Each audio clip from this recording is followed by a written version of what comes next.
తాకట్లో ఉన్న మీ బంగారాన్ని అమ్మి కష్టాల్ని కాంపౌండ్ వాల్ దాటించే one and only solution Prime Gold Hub మాత్రమే. కాంటాక్ట్ 8499938881.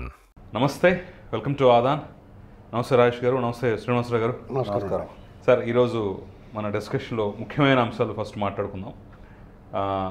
మద్యం కుంభకోణం ఎంత మాట్లాడినా ఎన్ని చర్చించినా సరే అదొక తరగని ఘని, ఒక మహాభారతం, ఒక భాగవతం లాగా ఆ పర్వాల కొద్దీ, చాప్టర్ల కొద్దీ వస్తూనే ఉంది. సో ఇప్పటి వరకు ఒక ఎత్తు అయితే ఇప్పుడు ఎక్కడో ఇంకొంచెం ముందుకు పెడుతోందా అనే ఒక భావన కలుగుతుంది. ఏకంగా ఆయన జగన్మోహన్ రెడ్డి సోదరుడు పిఏని పట్టుకొని గత 3 రోజులుగా విచారిస్తున్నటువంటి పరిస్థితి.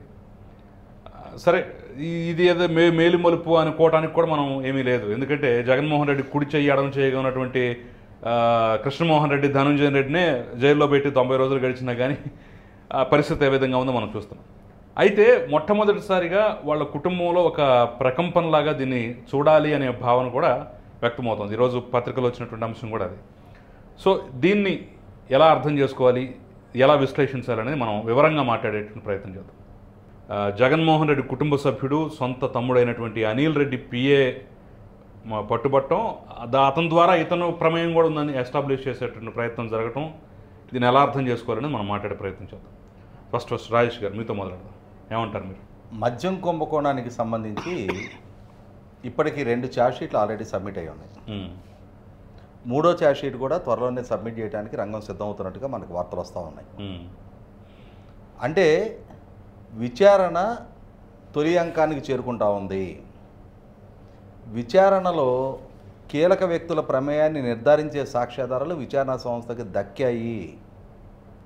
మనం పదే మీడియాలో అంతిమ లబ్ధిదారుడు ఎవరు అని చెప్పని చర్చలు జరుగుతూ ఉన్నాయి కదా.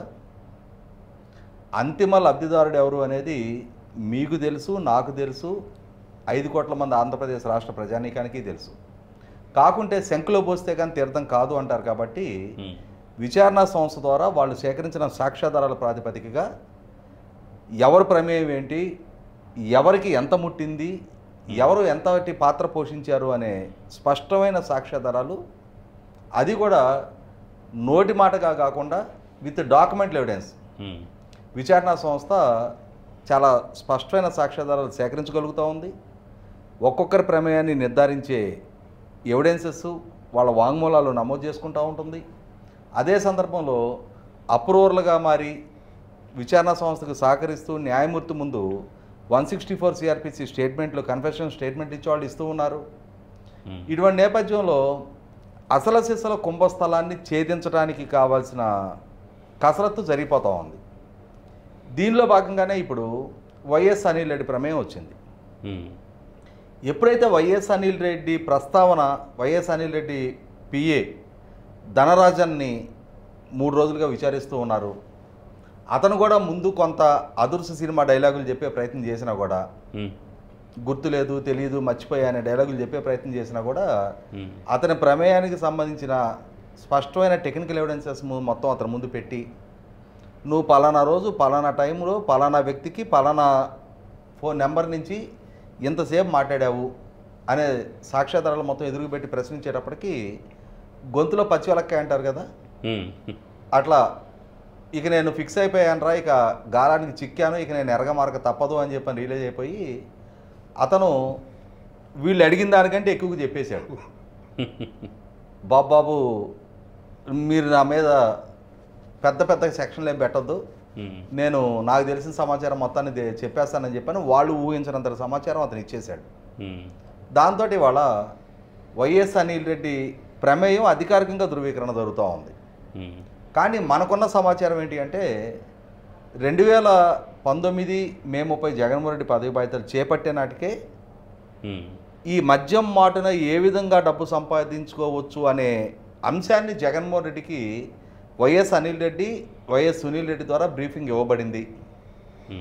జగన్మోహన్ రెడ్డి ఒకసారి ఆ కుర్చీలో కూర్చున్న నెక్స్ట్ మూమెంట్ నుంచి ఇక ఆ స్కీమ్ని ఇంప్లిమెంట్ చేయటమే, దానికి తగిన సలహా సంప్రదింపులు, దానికి కావాల్సిన యంత్రాంగము, ఆ భూమికి సిద్ధం చేసుకోవటం కోసమే డిస్టిలరీస్ మొత్తాన్ని వీళ్ళ హస్తగతం చేసుకోవటం, వీళ్ళ మనుషుల్ని డిస్టిలరీస్లో ప్లేస్ చేసేయటం, రకరకాల కంపెనీలు కొత్త కంపెనీలు ఎస్టాబ్లిష్ చేయటం, వాటి ద్వారా వీళ్ళు అనుకున్న బ్రాండ్లు తయారు చేయటం, ఆ బ్రాండ్లని ప్రభుత్వానికి సప్లై చేయటం, ప్రభుత్వం ద్వారా ప్రభుత్వ మద్యం దుకాణాలనే ఒక కొత్త పాలసీని తీసుకొచ్చి ఒక సెంట్రలైజ్డ్ ఆర్గనైజ్డ్ కరప్షన్ అండ్ క్రైమ్కి మార్గం సిద్ధం చేశారు. ఆ సిద్ధం చేయడానికి కావాల్సిన బ్లూ ప్రింట్ ఇచ్చింది వైఎస్ అనిల్ రెడ్డి.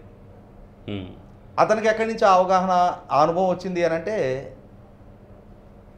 ఈ అసలు సిస్సలు ఈ దోపిడీ పర్వానికి తెరలేపింది జగన్మోహన్ రెడ్డి హయాంలో కాదు, వాళ్ళ నాయన రాజశేఖర రెడ్డి హయాంలోనే వాళ్ళు ఆ దోపిడీని విశ్వవ్యాప్తం చేశారు. ఒక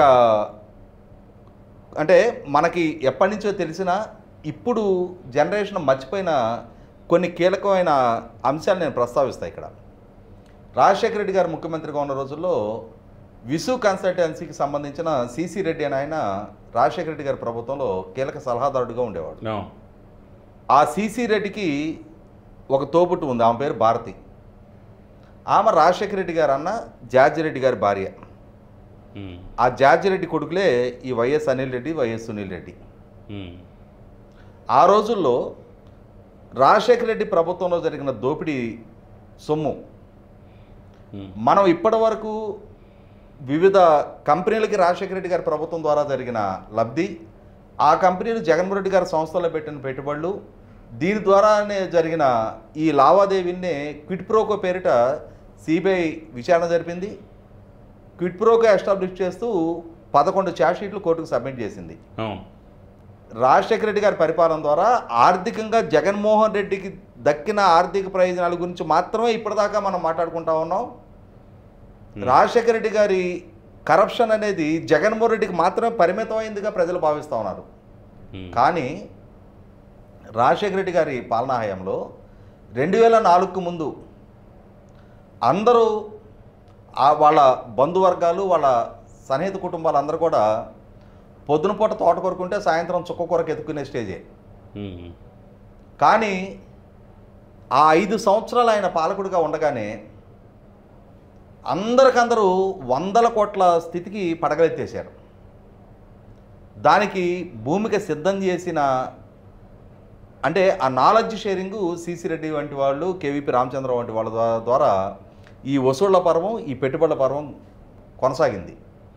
దానిలో భాగంగానే రాజశేఖర రెడ్డి గారు ముఖ్యమంత్రిగా ఉండగా సిసి రెడ్డి గారు రాజశేఖర రెడ్డి గారి ద్వారా అందుతున్న ఆర్థిక మద్దతుతోటి తన మేనల్లుళ్ళు ఇద్దరిని సౌత్ ఆఫ్రికాలో డిస్టిలరీలు ఓపెన్ చేయించి ఆంధ్రప్రదేశ్ రాష్ట్ర అవినీతి సొమ్ముకి ఆఫ్రికాను ఒక డెస్టినేషన్గా మార్చారు.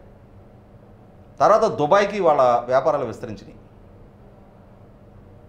అక్కడ ఆఫ్రికాలో ఈ డిస్టిలరీలు, ఈ చౌకబారు మద్యం తయారు చేయడం, దాని నుంచి సొమ్ము చేసుకోవడం అనే అనుభవాన్ని ఈ వైఎస్ అనిల్ రెడ్డి, సునీల్ రెడ్డి గడించారు. అక్కడ ఎంత పెట్టుబడి పెడితే ఎంత సంపాదించవచ్చు అనే నాలెడ్జ్ వాళ్ళకు ఉంది. దాంతో ఎప్పుడైతే వాళ్ళ కజిను జగన్మోహన్ రెడ్డి గారు రాష్ట్ర ముఖ్యమంత్రిగా బాధ్యతలు చేపడుతున్నాడు అనుకోగానే ఈయన చెవిలో ఊదేశారు. మనం కావాల్సినంత సంపాదించుకోవడానికి నీ పాలనా హయాంలో ఉంది, నువ్వు పొరపాటున మద్య నిషేధం అని చెప్పని ఏదో పిచ్చిమా వాగ్దానం ఒకటి చేసావు, దానికి కట్టుబడి ఉండమాక, వాగ్దానం చేస్తే నీకు మాకేమొచ్చుద్ది, వాగ్దానం చేయకుండా మద్య విధానాన్ని కొనసాగించు, ఎట్లా చేయాలనేది మేము రూట్ మ్యాప్ ఇస్తాము, దాన్ని బ్యాక్ ఎండ్ మేము ఎగ్జిక్యూట్ చేస్తుంటాము, నీకు 30 పావలా మాకు పావలాలోనే మాకు కావాల్సినంత దక్కుద్ది, ఇక నువ్వు ఈ 30 పావలా ఎంత వచ్చుదో లెక్కేసుకోమని చెప్పని బ్యాక్ ఎండ్ వీళ్ళు ఉండి ఇతనికి ఒక బ్లూ ప్రింట్ ఇస్తే, ఇతను ఇచ్చిన బ్లూ ప్రింట్ని రాజ్ రెడ్డి అండ్ ముఠ, మనం రాజ్ రెడ్డి ఇన్ని కోట్లు సంపాదించాడు అంటున్నాం, ఈ పావలాలోనే వీళ్ళందరూ పందిపోగులు వేసుకున్నట్టు వేసుకుంటేనే ఒక్కొక్కడికి దక్కింది అంత వచ్చింది. దాన్ని బట్టి అసలు ఈ 30 పావలా వాటి అని తెలియదు లెక్కేసుకోండి. ఇంకా ఈ ధనుంజయ రెడ్లు, ఈ బూదేడు చాణిక్యులు, ఇంతమంది కలగలిసి ఎవరి కాడు అన్ని కోట్ల ఆస్తులు కొన్నారు, ఇన్ని కోట్ల ఆస్తులు కొన్నారు అంటున్నారు. మరి పావలాలో ఇంతమందికి నిన్ను దక్కితే, కాబట్టి ఇక్కడ ఇవాళ అనిల్ రెడ్డి ప్రమేయం జస్ట్ ఫైల్ వేసుకొచ్చినప్పటిలో సంతకం పెట్టినటువంటి ఉప ముఖ్యమంత్రి నారాయణ స్వామికే నెలకు 50 లక్షలు చేతి ఖర్చులుగా వాడుకో అని చెప్పేసి ఇచ్చారంటే అవును, ఇక ముప్పావల ఏ రేంజ్లో ఉంటుందో దాని అసలు ఆ బ్రహ్మాండాన్ని మనం కళ్ళతో చూడగలమో లేదో. అవును. కాబట్టి ఏంటంటే ఇక్కడ ఎప్పుడైతే ఈ ధనరాజన్ ఎంక్వైరీ చేస్తూ వివరాలు మొత్తం రాబడుతూ ఈ అనిల్ రెడ్డి ప్రమేయం నిర్ధారణ జరుగుతూ ఉందో 100% ఇప్పుడు అసలు సిసలు అంతిమ లబ్ధిదారుడు అని చెప్పని మనం ఏదో అతను ఏదో ఓల్డేజ్ పెన్షను లేకపోతే రేషన్ బియ్యం లబ్ధిదారుడు లాగా చెప్పుకుంటా ఉన్నాం, కానీ అంతిమ దోపిడీదారుడు. ఈ అంతిమ దోపిడీదారుడి పని కుడితిలో పడ్డ ఎలికలాగా తయారైంది. ఇప్పుడు ఈ అంతిమ దోపిడీదారుడి పరిస్థితి కుడితిలో పడ్డ ఎలికలాగా తయారైంది. అయితే ఇక్కడ గమనించుకోవాల్సింది ఏంటి అంటే, ఇప్పుడు మనం ఈ వైఎస్ అనిల్ రెడ్డి సునీల్ రెడ్డిని ఈ జగన్మోహన్ రెడ్డి గారి నాయన ముఖ్యమంత్రిగా ఉన్న రోజుల్లో ఆఫ్రికా ఖండానికి విస్తరింపజేశారని చెప్పని లెక్కేసుకున్నాం కదా, చెప్పుకున్నాం కదా. ఈ సిసి రెడ్డి ద్వారా జరిగిన ఆర్గనైజ్డ్ ఈ దోపిడీ పర్వానికి ముగింపు ఎక్కడ దాకా ఉంది అని అంటే, మనం ఇప్పటిదాకా మాట్లాడుకుంది సిసి రెడ్డి గారి చెల్లెల్ని రాజశేఖర రెడ్డి గారు అన్నయ్యకి ఇచ్చారు, జార్జ్ రెడ్డికి ఇచ్చారు. సిసి రెడ్డి గారికి ఒక కూతురు ఉంది, ఆమెను రాజశేఖర రెడ్డి గారి చిన్న తమ్ముడు సుధీకర్ రెడ్డికి ఇచ్చారు. అంటే మేనత్త మేనకోడళ్ళు ఇద్దరు తోడుకోడళ్ళు. ఓకే, మేనత్తని పెద్ద ఆయనకి ఇచ్చారు, మేనకోడల్ని చిన్న ఆయనకి ఇచ్చారు. ఈ సుధీకర్ రెడ్డి మోహన్ బాబు వాళ్ళకి వరుస ఓకే అయింది, వాళ్ళు చేసుకున్నారు, నీకు నాకెందుకు. ఓకే, ఇప్పుడు సిసి రెడ్డి గారి కూతురే మంచు విష్ణు అత్తగారు. సో సుధీకర్ రెడ్డి గారికే 3,000 కోట్ల రూపాయల ఆస్తులు ఉండేవి అని చెప్పని మనందరం వినున్నాం. అంటే ఎక్కడి నుంచి వచ్చినాయి, ఏం గడ్డ పని చేసి, ఏ కాంట్రాక్టులు చేసి, ఏ ప్రాజెక్టులు కట్టి డబ్బు సంపాదించారు వీళ్ళంతా. ఇవంతా కూడా ఆ రోజుల్లో రాజశేఖర రెడ్డి గారు అండ్ కో 5 సంవత్సరాల 3 నెలలు ఈ రాష్ట్రాన్ని ఆయన పరిపాలించిన కాలంలో కొడుకుకే ఇన్ని కోట్లకు కట్టబెట్టాడని చెప్పని మనం చెప్పుకుంటా ఉన్నాం. కానీ ఒక కొడుక్కి కాదు, వాళ్ళ ఇరువైపులు ఉన్న బంధుత్వాలు మొత్తాన్ని, ఇటు బావమరిది రవీంద్రనాథ్ రెడ్డి అనుకో వాళ్ళు ఫర్టిలైజర్ మిక్సింగ్ ప్లాంట్లు పెట్టి ఆ రోజుల్లో 100 కోట్ల రూపాయలు దోచుకున్నారు. అంటే ఈ ఒక్కసారిగా వీళ్ళంతా జాతీయ స్థాయి అంతర్జాతీయ స్థాయి వ్యాపారస్తులుగా పారిశ్రామికవేత్తలుగా ఎదిగారు. మరి అంతటి నెక్సెస్ వాళ్ళ మధ్య ఏర్పడినప్పుడు, అంతటి విస్తృతమైన వ్యాపార సంబంధాలు వాళ్ళకి ఏర్పడినప్పుడు వాళ్ళకున్న ఆత్మవిశ్వాసం ఏంటి అంటే, ఎన్ని వేల కోట్ల రూపాయలు దోపిడీ లూటీ మన వల్ల జరిగినా సరే దాన్ని మనం ప్రపంచవ్యాప్తంగా ఎక్కడెక్కడ ట్యాక్స్ హేవెన్ కంట్రీస్ ఉన్నాయి, ఎక్కడెక్కడ మైనింగ్ రిజర్వ్స్ ఉన్నాయి, ఎక్కడెక్కడ ఇండస్ట్రీస్ పెట్టుకోవడానికి ఆస్కారం ఉంది అనేది వాళ్ళు మొదట్లోనే ఈ దోపిడీలో ఒక పిహెచ్డి చేసేసి ఉన్నారు. దానిలో భాగంగానే ఈ జగన్మోహన్ రెడ్డి గారి పరిపాలనా హయాంలో చేసిన దోపిడీ కూడా లావు కృష్ణదేవరాయలు గారు పార్లమెంట్ వేదికగా 4,000 కోట్ల రూపాయలు విదేశాలకే తరలించారు అని చెప్పగలిగారు అని అంటే, నా ఉద్దేశం అయితే అది 4,000 కోట్లు అనేది కూడా చాలా పీనట్ కిందే లెక్క. అసలు శస్త్ర దోపిడీ. ఎందుకంటే మనం ఎంతసేపటికి ఈ మద్యం కుంభకోణం బెవరేజెస్ కార్పొరేషన్ ద్వారా జరిగిన అధికారిక కొనుగోళ్ల మీద చేతులు మారిన మామూలు గురించే మాట్లాడుకుంటున్నాం. కానీ ఎన్డీపీఎల్ ద్వారా జరిగిన దోపిడీ, మరి రాష్ట్రంలో జరిగిన ఇతర దోపిడీలు, కోట్లాది టన్నుల ఇసుక అక్రమంగా తవ్వకాలు జరిపి ఇవాళ సుప్రీంకోర్టు ఎన్జిటి దాకా కేసు విచారణ జరుగుతూ ఉంది కదా. రాష్ట్ర వ్యాప్తంగా granite, gravel, క్వార్ట్జు, silica sand, లాటరైటు, bauxite ఇట్లా కనిపించిన ప్రతి మినరల్ వెల్త్ దోపిడీ చేశారు కదా. ఇవన్నీ కలుపుకుంటే ఇట్లాంటి అనిల్ రెడ్డులు, సునీల్ రెడ్డులు, ఇట్లాంటి ధనరాజన్లు ఇంకా ఎంతమంది వెలుగులోకి రావాల్సి ఉందో 100% ఆ దిశగా ఇంకా మరింత విస్తృతమైన విచారణ జరగాలి. అసలు సిసలు అతిపెద్ద దోపిడీదారుడు బయటికి వచ్చి తీరాల్సిందే. ఇప్పుడు శ్రీనివాసరావు గారు రాజశేఖర్ చెప్పినట్టు అతిపెద్ద దోపిడీదారు, లబ్ధిదారుడు అన్నా దోపిడీదారుడుగా ఇక నుంచి గుర్తించాల్సిన పరిస్థితి. సహజంగా తమ వాళ్ళని ఏదన్నా దోచిపెట్టినా కానీ వాళ్ళ పేర్లు బయట రాకుండా తమ సేఫ్ సైడ్గా ఉండేటట్టు సహజంగా ప్లాన్ చేసుకోవడం మనం చూస్తున్నాం. కానీ ఇక్కడ మొదటి నుంచి జగన్మోహన్ రెడ్డి కోటరీ, జగన్మోహన్ రెడ్డి చుట్టూ ఉన్నవాళ్ళు, జగన్మోహన్ రెడ్డి బంధుగానం, వీళ్ళందరి పేర్లు, పాత్రలు, ప్రమేయాలు వాళ్ళ పిఎల్ దగ్గర నుంచి ప్రతి ఒక్కళ్ళు ఎస్టాబ్లిష్ అయినటువంటి విధానం చూస్తుంటే, అంటే పట్టుకోలేరనే ధీమానా, ధైర్యమా, పట్టుకున్నా కానీ మనం బయటపడవచ్చు అనేటటువంటి తెగింప ఎందుకంటారు? అంటే దీని వెనక ఏం కారణం ఉందంటారు? జగన్మోహన్ రెడ్డి గారు నిజంగానే మీరు చెప్పినట్టుగా తన టీం రక్షించుకునే కార్యక్రమంలోనే ఉంటారు దొంగలు అందరూ. వీళ్ళు వాళ్ళ నాన్న ముఖ్యమంత్రిగా ఉన్నప్పుడు దోచిన దోపిడీకి వాళ్ళకి ఎంట్రీ ప్లాన్ మాత్రం ఉంది. విజయసాయి రెడ్డి ఎంట్రీ ప్లాన్ చెప్పాడు, దొంగ లెక్కలు రాయచ్చులే ఎవడు పట్టించుకుంటాడు అన్నట్టుగా చేశారు. ఇప్పుడు రాజు గారు చెప్పినట్టుగా మొత్తం జగన్మోహన్ రెడ్డికి లైన్ షేర్ సింహభాగం జగన్మోహన్ రెడ్డి లాగేసిన మిగతాదంతా వాళ్ళ గ్యాంగ్ అందరూ ఆ ముఠా వాళ్ళ సంత అంటారు దాన్ని మామూలుగా మా ఊళ్ళో అయితేనే. ఆ సంతగా అందరికీ పంచిపెట్టారు, ఆ వైఎస్ పేరు ఉన్న వాళ్ళందరికీ. వాళ్ళందరూ కూడా ఇప్పుడు రాజు గారు చెప్పినట్టుగా గతంలో పొద్దున్న తోటకూర అంటే సాయంత్రం సుక్కూర అన్న బ్యాచ్ అందరూ కూడా రాజశేఖర రెడ్డి గారి పొజిషన్ చూసి ఏడ్చి బ్యాచే వాళ్ళందరూ. నవ్వుతాడులే నా పక్క ఏం చేస్తాడో అన్నట్టుగా తిట్టుకుని కూడా. అంటే ఇది నమ్మొచ్చు అంటారు. ఎందుకు మాట్లాడుతున్నానంటే ఇప్పుడు సొంత చెల్లెలకి బోడి సరస్వతి పవర్ ఇది ఎంత ఉంటుంది ఆ కంపెనీ, అందుట్లో షేర్లు ఇవ్వడానికే ఎన్సీఎల్టీ వరకు వెళ్ళి తల్లి మీద చెల్లి మీద కేసేసి కోర్టులాగా ఇంత రచ్చ చేసిన వ్యక్తి తను తినటం తప్ప మిగతా వాళ్ళకి పెట్టడం తెలియనటువంటి వ్యక్తి అంటారు కదా, మరి అందరికి పెడతాడా? అలా కాదండి. మరి ఇప్పటికి ఒంటే ఎడారిలో ఒంటే వ్యాపారి కథ ఒకటి ఉంది. మీకు 6వ తరగతిలోనే వస్తుంది, ఇది 5వ తరగతిలోనే. ఒక వ్యాపారి ఒంటే ఉంటారు, ప్రయాణం చేస్తూ ఉంటే ఎడారిలో గుడారం వేసుకుని కూర్చుంటాడు, చలి పెడతా ఉంటుంది. ఒంటే ఏమంటుందంటే వ్యాపారితోటి, నాకు బాగా చలిగా ఉంది యజమాని, నా బుర్ర లోపలెట్టుకుంటాను అంటుంది. ఒంటి తలకాయ. సర్లే పెట్టుకో, పాపం నన్ను మోస్తుంది కదా అని పెట్టుకొని ఎత్తాడు. కాసేపటికి నా ఒళ్ళంతా నా కాళ్ళకి అదర్ కాళ్ళకి అలా ఒకదానికి నాకు చలి వేస్తుందని చెప్తే మెల్లమెల్లగా వచ్చి, ఈ పూటకు నువ్వు బయట పడుకోవచ్చు కదా, నేను లోపల పడుకుంటాను అంటుంది. అలాగా ఒకవేళ జగన్మోహన్ రెడ్డి వాళ్ళ చెల్లికి అధికారంలో రావడానికి సహకరించింది, పాదయాత్ర చేసింది, నేను వదిలిన బాణానని చెప్పుకున్నదే కాబట్టి చెల్లి దా అని ఉపాధ్యక్ష పదవో లేకపోతే ఒక ఎంపీయో లేకపోతే ఒక మంత్రి పదవో ఇలాంటి ఏదైనా ఇచ్చాడు అనుకోండి, అతను అధికారంలో ఓటా కొన్నాళ్ళకి ఒక అధికార కేంద్రం ఏర్పడుతుంది. అలాగే వాళ్ళకి ఇబ్బంది వస్తుంది కాబట్టి అక్కడ తుడిచేశాడు. ఇక ఆస్తులు అంటారా, ఒక రకమైన ఒక దురహంకారము ఉంటుంది ఆడపిల్లల పట్ల. కొంతమందికి ఇచ్చాం కదా ఇవ్వాల్సింది ఇంకేంటి అన్న లెక్కలో ఉంటారు.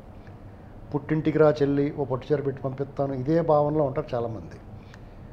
షర్మిల గారి ఆలోచన ఎలా ఉంటుందంటే, ఇదంతా మన బాబు అధికారంలో ఉండగా కొల్లగొట్టిందే కదా, నీకు నాకు సమానంగా రావాలి కదా అని కోరుకుంటుంది ఇవిడికి.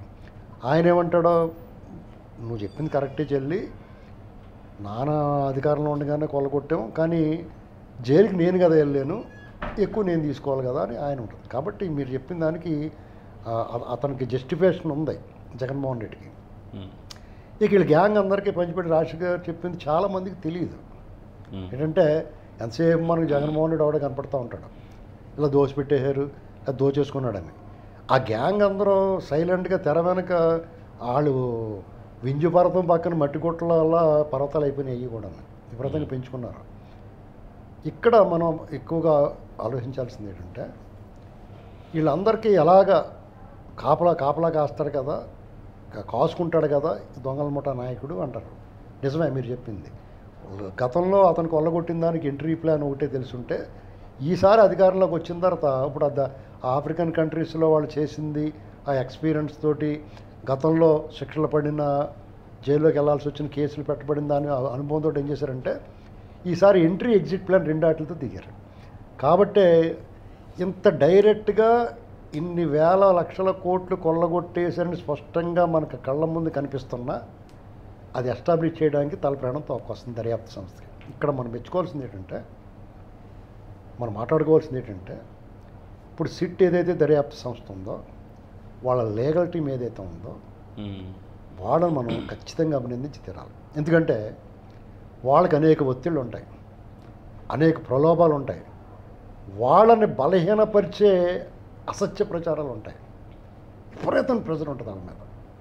అయినా సరే అక్కడ కూడా తీగలాగితే డొంక కదిలింది అనేటువంటి సామెత చాలా సింపుల్గా చెప్పుకుంటాం మనం. కానీ ఇక్కడ అలాగే ఎస్టాబ్లిష్ చేశారంటే, ఏమీ కనపడని చోట ఆధారాల కోసం కాగడా పెట్టి వెతికినా దొరకని పరిస్థితుల్లో మొత్తం ఎస్టాబ్లిష్ చేయగలిగారు. చిన్న పాయింట్ దగ్గర పట్టుకుని దానికి ఊతం ఇచ్చింది విజయసాయి రెడ్డి. కొంత ఇదిగో అక్కడ ఆ మూల దాక్కున్నాడు అని అడగండి అన్న మాటతోటి పట్టుకుని మొత్తం లాక్కొంచారు. అందరూ దొరికిపోయారు. ఎవరిని పట్టుకుంటే ఆడిది మొత్తం బొమ్మ వచ్చేస్తుంది బయటకి. ఎందుకంటే ఈ టెక్నాలజీ కూడా దానికి హెల్ప్ చేస్తుంది. అంతేకాకుండా ఒకటి చెప్తాడు, ఏమో నాకు తెలియదు గుర్తులేదు అని చెప్తాడా, టపాల మంది తెరదీసి అవతల ఒకరిని చూపిస్తారు. చూపించిన వెంటనే గుండె గతుక్కుమన్నాడు ఏం చెప్పాడో అన్న డౌట్ వస్తుంది ఫస్ట్. అంటే నేరస్తుడి మానసిక దాని మీద కొడతారు దెబ్బ. తర్వాత ఆడవడ నాకు తెలియదు అన్నాడు అనుకో, వీళ్ళిద్దరే కలిపి కూర్చున్నదే మందు కొట్టింది తీసి చూపిస్తారు వీడియో. ఇవన్నీ కూడా ఎవరికైనా నేరస్తుడు, మీరు ఒకటి చెప్తానండి, ఎంత తెలివైన నేరస్తుడైనా, ఎంత కరుడుగట్టిన నేరస్తుడైనా ఏదో ఒక ఆధారం విడిచిపెట్టి వెళ్తాడు. అది నేర విభాగంలో ఉన్న సూత్రం. వాడు ఏది విడిచిపెట్టలేదు అనుకున్నాడు, నేరం చేసి వెళ్ళిపోయి మన్నాడు వచ్చి ఏం జరుగుతుందని చూస్తాడు. అక్కడ దొరుకుతాడు. అక్కడ పోవాలి కదా, అస్సంగట్ట పారిపోవాలి కదా, పోవడం ఏం జరుగుతుంది ఆసక్తి లోపల కుదిపేస్తూ ఉంటుంది అడికి. అలాగే వీళ్ళు ఏం చేస్తారు, ఆడవాడు చూడు డబ్బులు మూటలన్నీ లెక్కెట్టుకుని వీడియో తీయించుకున్నాడు చూసారా. అడిగే అది అవసరం ఆడికి. వెంకటేష్ నాయుడు ఇప్పుడు డబ్బులన్నీ కట్టుకున్నాడు, అవన్నీ లెక్కెట్టాడు, డెలివరీ ఇస్తున్నాడు, అది వీడియో తీసుకుని ఏంటి వాడు వాళ్ళ గర్ల్ ఫ్రెండ్ చూపించడానికో వాళ్ళ అమ్మా నాన్నకి చూపించడానికో ఏంటి అదవా పొరంబోకి ఎదవా నువ్వు ఏం చేస్తున్నావురా అని తిడతారు కదా ఇంట్లోని. తిట్టినప్పుడు ఇట్రా అని చూపిస్తాడమ్మా. కొంతమంది ఆసక్తి ఎలా ఉంటుందంటే, ఏం చేస్తున్నారు నువ్వు, అది ఏంటి ఆదాయం ఏముంది, వాళ్ళు వీడేం చేస్తున్నాడో, వీడు లగ్జరీ లైఫ్, వీడు విమానాల గట్ట వెళ్ళిపోతున్నాడు, తమన్నాతో వెళ్ళిపోతున్నాడు, మిల్క్ బ్యూటీ ముట్టుకున్నాడేమో దాన్ని, అలాంటి మాటలన్నీ అంటూ ఉంటారు. ఎలా ముట్టేసుకునేవట్రా ఈ టైప్ అన్నప్పుడు వీడి దగ్గర నుంచి ఇంకా లాగాలి. వీడు ఆదాయ వనరు లేట్ అనేటువంటి తెలియటం కోసం ఏంట్రా ఏమైనా ఉందా ఖాళీగా తిరుగుతుపోయినా ఇలాగ గుచ్చి ప్రశ్నలు వేస్తున్నప్పుడు అటు చిరాకు వచ్చి ఏటా అని వీడియో చూపిస్తాడన్నమాట వాళ్ళకి. చాలామంది సపోజ్ మేమే ఉన్నామండి, మా ఇద్దరమే ఎగ్జాంపుల్ చెప్తాను మీకు ఏంటి మాట్లాడతారు ఏమో వస్తాయో మీకు అని అడుగుతూ ఉంటారు. ఏం రావరా బాబు తిరిగి మాకే బొక్క పెట్రోల్ అన్నాం అనుకో నమ్మరా. వాళ్ళకి ఏంటంటే ఏమవుతుంది వీళ్ళకి ఎలాగవుతుంది ఆసక్తి చంపేస్తూ ఉంటుంది, నరమ్మే కురుపులాగా నలిపేస్తూ ఉంటుంది వాళ్ళకి. మేము ఆఖరికి ఏంటి మాకు ఇదిగో మాకు ముందు ఆ డీల్ చేసుకున్నాం అని చెప్పాలన్నమాట మేము. దానికోసం వాళ్ళు చేస్తూ ఉంటారు అలాగే. ఇది అలాగే దొబ్బేస్తుంటాడు. ఏం చేస్తాడు, ఇదిగో ఆ వీడియో చూడు అని చూపిస్తాడు. అప్పుడు అది డిలీట్ చేస్తాడు, కేసులు రాగానే బొబోయని డిలీట్ చేస్తాడు. కానీ అది పాతరేసి ఉండేది గూగుల్లో. ఆ పాత్ర ఎవడైనా తాళం తిప్పితే టపటప అని వచ్చి మెదడిపోతాయి. అలాగే మొత్తం దొరికేశారండి. బాలాజీ గోవిందప్ప మీరు మామూలుగా కనుక అతను పార్కులో వాకింగ్ చేస్తున్నప్పుడు చూసారంక మీరు, ఒక మేధావి, ఒక డీసెంట్ ఫెలో, ఒక డిగ్నిఫైడ్ పర్సన్ను మీసాలే గురిగించుకుని నీట్గా ఒక టీషర్ట్ వేసుకుని చాలా సింపుల్గా హుందాగా ఆ మాటలో అన్నీ చూస్తుంటే మీకు భలే ఉండే. సాంబార్ ఇడ్లీని పూరి ఆలు కుర్మా తప్ప ఏమీ తినడం అనుకుంటాం మనం. అతను ఏనుగులు కొరుకు తినేసేంత స్కామ్ ఇది. ఇలాగ అందరూ ఎస్టాబ్లిష్ అయ్యారు. ఇక్కడ ఎవడో తప్పించుకోలేడు. అంతిమ దోపిడీదారుడు అనేటువంటి జగన్మోహన్ రెడ్డి గురించి వీళ్ళందరూ ఆల్రెడీ వచ్చేసింది. దానికి ముహూర్తం అనేటువంటిది ఎప్పుడున్నాడు. ఇక్కడ చాలామంది తెలుసుకోవాల్సింది ఏంటంటే, ఇతను అరెస్ట్ చేయలేదు జగన్మోహన్ రెడ్డిని, ఆ సత్తా ఉందా, మోడీకి దత్తపుత్రుడు, మోడీ ఉండగా అరెస్ట్ చేయలేరు, అదంతా ఒట్టి మాటలో మీరు ఎలాగే చెప్తారని మమ్మల్ని అంటున్నారు. మమ్మల్ని అన్నంత మాత్రాన మాకేం నష్టం లేదు. ఎందుకంటే జగన్మోహన్ రెడ్డి మట్టి కొట్టుకుపోతున్నాడా, మీకు సింగిల్ డిజిట్ కూడా రాదురా బాబు, మీ అన్నీ జారిపోయి ఉన్నాయి, ధైర్యంగా ఉండండి రా బాబు అంటే ఎవరికి నమ్మలేదు. ఫలితాలు వచ్చి గంట ముందు కూడా మా ప్రాణం తీశారు. మేము చెప్పిందే నమ్మండి మా జాతకం అని, మాది నమ్మరా. ఆడెవడో 164 వచ్చినాయి అని చెప్తే గాలిలో బాణ వేసి ఆరామస్తాంది, ఇంకోటి ఎవడో 121. మేము 21లోనే చెప్పాం. 21కి వీళ్ళందరూ కూడా దాక్కుని ఉన్నారు మూల కలుగుల్లోనే. ఏంటండి వాళ్ళకే చాలదా ఇది, ఇంకా చెప్పాలి, చంద్రబాబు వచ్చే చెప్పాలా మీరు రేపు అరెస్ట్ చేస్తున్నామని, అయినా కూడా రేపెందుకు ఇప్పుడే చేయండి అంటారు. ఇలాగా ఒక రకమైన మానసికంగా మనుషులు ఒత్తిడి గురైపోయి ఉన్నారు. దానికి కారణం కూడా వాళ్ళ తప్పు కాదు. అది జగన్మోహన్ రెడ్డి అనేటువంటి వాడు వీళ్ళందరినీ అనేక విధాలుగా వేధించి మానసికంగా వధించాడు. మానసికంగా వేధించడం కాదు, వధించాడు అంటున్నాను నేను. దాంతో వాళ్ళకి ఒక రకమైన భయోందాలతో మనుషులు బెంగటేసుకున్నారు. ఏంట్రా బాబు వీడు ఇంకా కనపడుతున్నాడు, రోజు ఎలా మాట్లాడుతుంది, వాళ్ళు ఎలా మాట్లాడుతున్నారు, వీళ్ళు ఎలా మాట్లాడుతున్నారు, ఒళ్ళు ఉడికిపోతూ ఉంది. ఆ కసి తీరలేదు ఎవరికైనా. మరి సహజంగానే ఇప్పుడున్న ప్రభుత్వం ఏం ఆలోచిస్తుంది, వీళ్ళందరికీ కసిరేగి పౌరుషం వచ్చి మనల్ని గెలిపించారు అని వద్దనుకున్నారో ఇది తీర్చేశారు. ఇంకో ఆకలే కడుపు నిండిపోయిన తర్వాత ఏం చేస్తే పడుకున్న తర్వాత కదా ఎవడన్నాను. ఆ కసిని అలాగే ఉంచాలనుకుంటున్నా, తప్పే ఉందాళ్ళు, నేను అలా అనుకుంటున్నాను. నేను మెల్లమెల్లగా ఒక్కోటి ఎస్టాబ్లిష్ చేస్తారు. మనకు ఆ కసి కోపం పోకుండా వాడిని ఎస్టాబ్లిష్ చేస్తారు. ఎలాగ ఎస్టాబ్లిష్ చేస్తారో, ఇదిగో ఇన్ని లక్షల కోట్లు కొట్టేశాడు, ఆధారాలు చూపిస్తారు, ఇందులో అరెస్ట్ చేస్తారు, గ్యారంటీగా అరెస్ట్ చేస్తారు, తప్పించుకోలేడు. ఇది అయిపోయిన వెంటనే ఇసుక దోపిడీ, రాజు గారు చెప్పాడు చూడండి ఇందాక, ఎన్జిటి కేసులు బేఖాతరు చేసి వాళ్ళు కొట్టేసింది. అది అయిపోయిన తక్షణం 11 లక్షల కోట్లు అప్పు చేశాడు. మొత్తం టోటల్ 2 లక్షల కోట్లతో వాళ్ళు హ్యాండ్ ఓవర్ చేసుకున్నాడు గవర్నమెంట్ని. అంటే 9-8.5 లక్షల కోట్లు అప్పు చేశాడు అతను. అందులో 2.5 లక్షల కోట్లు నేను పథకాలు ఇచ్చాను. మిగతాది ఏమైంది డబ్బు? ఆ డబ్బు నువ్వు ₹1 దేని మీద పెట్టావు చెప్పు? అవి కూడా అన్నిటికి స్కాములకి సర్దేసి స్కాముల కింద పోయింది. దురదృష్టం ఏంటంటే మనం బాధపడాల్సింది ఏంటంటే, ఈ ప్రభుత్వం సంక్షేమం విషయంలో కానీ, అభివృద్ధి విషయంలో కానీ, పెట్టుబడుల విషయంలో కానీ, ఉపాధి కల్పించడంలో కానీ బ్రహ్మాండంగా చేస్తున్నారు. కానీ ఖచ్చితంగా ఈ ప్రభుత్వం తెలుసుకునే విషయాలు కొన్ని ఉన్నాయి. చాలా ముఖ్య స్థానాల్లో ఉన్న కొంతమంది ఐఏఎస్ అధికారులు, ఐపీఎస్ అధికారులు కానీ, చంద్రబాబు నాయుడు గారిని, లోకేష్ గారిని, ప్రభుత్వాన్ని, కూటమిని ప్రభావితం చేయగలిగిన వ్యక్తులు కానీ కొంతమంది ఎవరైనా ఉంటే వాళ్ళ పట్ల అప్రమత్తంగా ఉండాలి. కారణం ఏంటంటే, వీళ్ళు ఇన్ని మంచి పనులు ప్రశాంతంగా స్వేచ్ఛగా ఉన్నాం మనం. జగన్మోహన్ రెడ్డి వాళ్ళతో పోల్చుకుంటే ఈ ఎమ్మెల్యేలు వాళ్ళు తీసుకునేది నామమాత్రమే. కానీ మనకేమనిపిస్తుంది తెలుసా అండి, ఒక ఊళ్ళో ఒక పోరంబో కూడా ఉన్నాడు అనుకోండి, వాడు ఎంత పెద్దవాడినైనా తిట్టి ఎవరి చేతిలోదైనా లాక్కుని పక్క వాళ్ళ తోటలోకి వెళ్ళి కొబ్బరి బొండాలో బత్తకాయలు కోసుకుపోయినా ఆడు ఎదవరా, దొంగ ఎదవా, ఆడు అలాగే ఉంటాడు అంటారు. అదే ఊళ్ళో పెద్ద మనిషి మంచోడు, తలకు నూనె రాసుకుని అందంగా నిలువునామం పెట్టుకుని శుభ్రంగా స్నానం చేసి మీసాలే గొరిగిచ్చుని ప్రశాంతంగా రోజు దండం పెట్టుకుని తిరిగి వాడు పొరపాటుని ఓ పెన్సిల్ లాగి ఎవరిదన్నా జేబులోంచి ₹10 తీసుకున్నా, ఎవరన్నా అమ్మ చేయట్టుకున్నా గబక్కనే పొరపాటుని తగిలినా చెయ్య, ఎట్రా బుద్ధిలో ఎర్ర నీకు ఇదేం పోయే కాలం అని తిడతారు. అవునా కదా?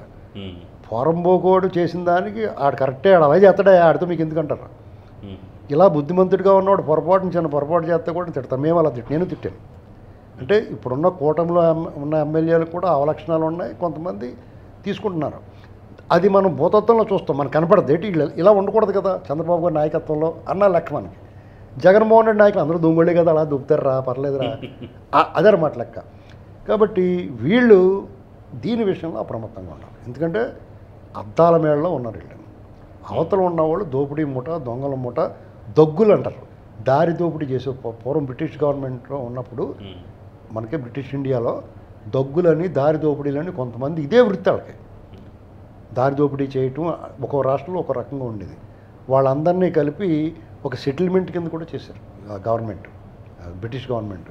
అలాగా వీళ్ళు పొరపాటున మన రాష్ట్రంలో రాజశేఖర రెడ్డి, వైఎస్ కుటుంబం కింద స్థిరపడిపోయారు. వాళ్ళు వచ్చేసి ఓ ముఠ అందులోంచి పూర్వీకులు వాళ్ళు సహజంగానే ప్రజాస్వామ్యంలో డెమోక్రటిక్ వేలో అఫీషియల్గా కిడ్ ప్రో ఇదిగో నువ్వు ఇది తీసుకుని నాకు అది ఇచ్చేవయ్యా అన్న లెక్కలోనూ కొంతమంది దగ్గర బలవంతంగా లాక్కుని వీళ్ళ కార్యక్రమం. కొంతమంది ప్రజలు ఏంటంటే డెఫినెట్గా ప్రజలను ప్రలోభ పెట్టడం చాలా ఈజీ. ప్రజలు నమ్ముతారు ఏం చెప్పినా. ఇప్పుడు చూడండి కొంతమంది ఏం చెప్తున్నారు, మేము ఎలా మాట్లాడుతున్నాం అలా కొంతమంది మాట్లాడుతూ ఉంటారు. 4 లవంగ మొగ్గలు, 2 యాలక్కాయలు, ఒక చింతపెక్క, ఒక కరక్కాయ బీరువాలో పెట్టండి, మర్నాటికి మీ ఇంట్లో డబ్బు వస్తుందని చెప్తారు. అది వచ్చిన రాపని ఇది పెడతాడు ఫస్ట్. లేదంటే ఆ మూల ఆ విగ్రహం ఉంటే మీకు కొంప మునిగిపోద్ది అంటాడు, గబాలను ఏగిచ్చిపోయి అది తీసేస్తాడు అక్కడి నుంచి. ఇలాగా వాళ్ళు ప్రజల్ని మభ్యపెట్టారు, మాయ చేశారు, మోసం చేశారు. వాళ్ళని కొంతమందిని బలహీన మనస్కులు కొంతమంది డెఫినెట్గా ఉంటారు. వాళ్ళని ఈ స్వామీజీలో లేకపోతే పాస్టర్లో లేకపోతే ముళ్ళలో రకరకాలుగా వాళ్ళు ఏది మాయ చేస్తారో అలాగా ఈ రాజశేఖర రెడ్డి వాళ్ళ ఫ్యామిలీ ఏం చేశారంటే ఒక బిస్కెట్ వేయటం, బిస్కెట్ పొట్టలం, కార్టన్ లాగేయటం అనేటువంటిది మొదలుపెట్టాడు. అది తెలివితేటలుగా. దానికి వంతపాడి వాళ్ళు బ్యాచ్ ఉంటారు. ఉండవల్లి అరుణ్ కుమార్, కేపీ రామచంద్రరావు, ఇంకా కొంతమంది జర్నలిస్టులు ఇలాంటి వాళ్ళందరూ కూడా అతను భలే ఉన్నాడు, పంచుకు కట్టుకుంటాడు, బాగా నవ్వుతాడు, మీసాలకు సంపంగి నూనె రాస్తాడో రైట్ అమ్మా రైట్ అంటాడని బాగా ఉద్యోగులు ఉంటారు. దురదృష్టం ఏంటంటే చంద్రబాబు నాయుడు గారు ఎంత గొడ్డి సేకరి చేసినా కానీ అలా ఆయన గురించి మాట్లాడే వాళ్ళు చాలా పరిమితంగా ఉంటారు. లక్కీగా ఈ మధ్యన కొంతమంది మాట్లాడుతున్నారు. ఎందుకంటే 4 సార్లు ముఖ్యమంత్రి అయిపోయిన తర్వాత కొంతమందికి ఒళ్ళు తెలిసి జ్ఞానం వచ్చి ఈ ఎంతో కొంత లేకపోతే ఎందుకు వస్తాడో 4ఓసారి ఎందుకు ఎన్నుకుంటారు ప్రజలు అనేటువంటిది ఇప్పుడు అర్థమవుతుంది అందరికీ. కానీ మరి ఆయన మీద ఎన్ని నెపాలు వేశారు, ఎంత బురద జల్లారు. ఇప్పుడు మొన్న మధ్యకాలంలో లాస్ట్ జగన్మోహన్ రెడ్డి గవర్నమెంట్లో అరెస్ట్ చేసేసి అసలు రింగ్ రోడ్డే లేకుండా రింగ్ రోడ్ కేసు పెట్టాడు. ఇసుక ఫ్రీగా తీసుకునే కేసు పెట్టాడు. అలాంటిదే స్కిల్ డెవలప్మెంట్ కేసు పెట్టాడు. వ్యవస్థలు కూడా ఏం చేసినాయి అంటే ఇప్పుడు ఏమంటున్నారు వ్యవస్థలో, ఏమయ్యా మీరు చూసుకోవద్దా, నోటీస్ ఇవ్వద్దా, మీరు అలాగ అరెస్ట్ చేస్తారని ఇదే నోటితో మీరు చాలా మంచివాళ్ళండి అని చెప్పేసి ఆయన రిమాండ్ చేస్తారు. ఎవరిని నమ్మాలి మనం? కాబట్టి దొరనే ఒకే ఘాటను కట్టి ఈ వ్యవస్థ, ప్రజలు, మీడియాలు, ఈ విశ్లేషకులు ఇప్పుడు ఏమంటున్నారు, అసెంబ్లీలో 300 మంది నేరస్తులు ఉన్నారు, టీడీపీ వాళ్ళు కూడా అంటున్నారు. వాళ్ళందరూ ఈ పెట్టిన దొంగ కేసులు అయింది వాళ్ళతో సమానం చేశాడు కదా. బట్టలు ఇప్పి చూపించినోడు, రేప్ కేసులు ఉన్నవాడిని, ఇక్కడేమో ఏదో రకంగా పోరాటం చేసిన వాడిని వాళ్ళ మీద పెట్టిన దొంగ కేసులకి సమానం చేస్తారు. ఇలాంటి పరిస్థితుల్లో జగన్మోహన్ రెడ్డిని 100 రెట్లు ఇప్పుడు చేస్తున్న దానికన్నా 100 రెట్లు వీళ్ళు బ్యాచ్ని ఎస్టాబ్లిష్ చేయకపోతే ఇప్పుడున్న తరానికి 2 గుర్తుంటాయి. ఒకటి రాజశేఖర రెడ్డి చిరునవ్వు, ఆరోగ్యశ్రీ, ఫీజు రియంబర్స్మెంట్ గుర్తుంది ఇప్పుడు 40 ఏళ్ళు ఉన్నవాడికి, 35 ఏళ్ళు ఉన్నవాడికి. చంద్రబాబు నాయుడు గారు 95 నుంచి 2004 వరకు ఉన్న పరిపాలన గురించి చెప్పేవాడు తక్కువ, వాళ్ళ పార్టీలో చెప్పుకోరాళ్ళు. ఇప్పుడు ఇంతమంది ఉన్నారా? ఇప్పుడు ఎమ్మెల్యేలు పదవులు తీసుకునే వాళ్ళు ఉన్నారు కదా, వాళ్ళు నోటుకొచ్చినట్టు మాట్లాడుతున్నారు. ఒక్కడికి కిక్కురమంటలా, మరి ఏంటో అర్థం అవట్లా. ఇప్పుడు వినాయకుడు నిమజ్జనం జరుగుతుంది. అక్కడ చంద్రబాబు నాయుడు గారు ప్రభుత్వం ఒక ఆదేశం ఇస్తారు, విజయనగరంలో కుర్రోడు చచ్చిపోయాడు డీజే పెడతాం వల్ల, డీజేలు పెట్టొద్దు అని చెప్తారు. వీళ్ళు డీజేలు పెట్టొద్దని చెప్పాలి, కానీ ఊరేగింపులే వద్దు, అసలు వినాయకుడు పూజ చేయొద్దని చెప్తున్నారు. మొన్న సిఐ ఒక ఆటోలో ఉన్న ఎగురుదని ఎత్తున్నాడు. ఈ అలసత్వం ఇది ఎందుకు వచ్చింది అలాగే? ఇక్కడ ముఖ్యమైన స్థానాల్లో కొంతమంది చంద్రబాబు నాయుడు గారికి, లోకేష్ గారు, పవన్ కళ్యాణ్ గారు వీళ్ళందరూ డెఫినెట్గా బిజీగా ఉంటారు. వాళ్ళ సమయం చాలా తక్కువ ఉంటుంది. రోజుకి 24 గంటలు అంటే 40 గంటలు ఉంటే బాగుంది అన్నట్టుగా ఉంటుంది. ఎవరైనా ఏదన్నా చెప్దామంటే కూడా వాళ్ళు విని తీరిక సమయం ఉండట్లేదు. ఇలాంటి పరిస్థితుల్లో ఇక్కడ డ్యామేజ్ జరగాల్సింది జరుగుతూ ఉంటుంది. ఇప్పుడు సోలార్ అది వచ్చింది, వాళ్ళు ఎవరికి కాంట్రాక్ట్ ఇచ్చేసారు 8,000 కోట్లు 10,000 కోట్లు పెద్ద పెద్ద కంపెనీలకి. నువ్వు నేను లేకపోతే రాజేష్ గారు లేకపోతే మనలాంటి వాళ్ళు చాలామంది అక్కడ చిన్నవి పెట్టుకున్నారు. వీళ్ళందరికీ కలిపి ఇవ్వచ్చు కదా. వాళ్ళందరికీ ఇస్తే ఏమవుతుందండి? తలకొకడు 10 మందికి 5 మందికి ఎంప్లాయ్మెంట్ ఇస్తాడు. ఇప్పుడు ఆ బ్యాచ్ 8,000 ఉన్నాడు అనుకో, బీహార్ మొఖమోడు ఆడు వచ్చి ఏం చేస్తాడు? వాళ్ళ బ్యాచ్ని తెచ్చుకుంటాడు వీళ్ళందరితోటి. పైగా వీళ్ళకి భాష ప్రాబ్లం అవుతుంది. ఇన్ని రకాల సమస్యలు ఉన్నాయి. ఇది ఆ విజయానందో లేకపోతే ఇంకో ఆనందో, అహ్మద్ బాబు ఇలాంటి వాళ్ళ పట్ల చాలా అప్రమత్తం. వాళ్ళు మంచోళ్ళు కాబట్టి వాళ్ళలో వర్త్ ఏదో కనిపెట్టి మీరు తీసుకున్నారా, నో డౌట్. అయినా సరే అప్రమత్తంగా ఉండాలి. మీకు నెగిటివ్ రోల్ అయినా సరే శివ సినిమాలో భవానీ ఏమంటాడంటే నానాజీ అంటాడు, అలాగా ఒకటికి ఏదో అప్ చెప్పి వాడిని జాతగా చూసుకోమని. అలాగే నానాజీని పెట్టుకోవాలి మీరు పక్కనే. మీరు విలన్స్ కాదు, హీరోలు కదా.